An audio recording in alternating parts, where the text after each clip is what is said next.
مکتوب نمبر 14۔ آپ علیہ السلام کی نصیحت اپنے لشکر کے نام صفین کی جنگ کے آغاز سے پہلے۔ بسم اللہ الرحمن الرحیم۔ خبردار اس وقت تک جنگ شروع نہ کرنا جب تک وہ لوگ پہل نہ کر دیں کہ تم بحمد اللہ اپنی دلیل رکھتے ہو، اور انہیں اس وقت تک موقع دینا جب تک پہل نہ کر دیں ایک دوسری حجت ہو جائے گی۔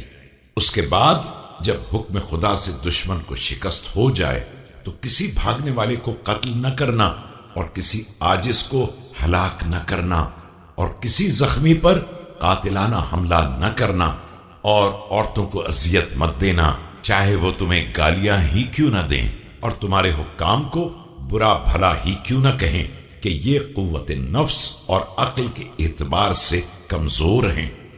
Do not fight them unless they initiate the fighting, because, by the grace of Allah, you are in the right, and to leave them till they begin fighting will be another point from your side against them. If, by the will of Allah, the enemy is defeated, then do not kill the runner away. Do not strike a helpless person, do not finish off the wounded.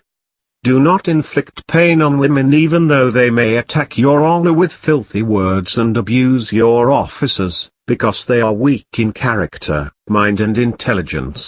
اور ہم پیغمبر صلی اللہ علیہ وآلہ وسلم کے زمانے میں بھی ان کے بارے میں ہاتھ روک لینے پر مامور تھے جبکہ وہ مشرک تھیں، اور اس وقت بھی اگر کوئی شخص عورتوں سے پتھر یا لکڑی کے ذریعے تعرض کرتا تھا تو اسے اور اس کی نسلوں کو مطعون کیا جاتا تھا۔ We have been ordered to desist from them although they may be unbelievers. Even in the pre-Islamic period, if a man struck a woman with a stone or a stick, he was rebuked along with his offspring after him.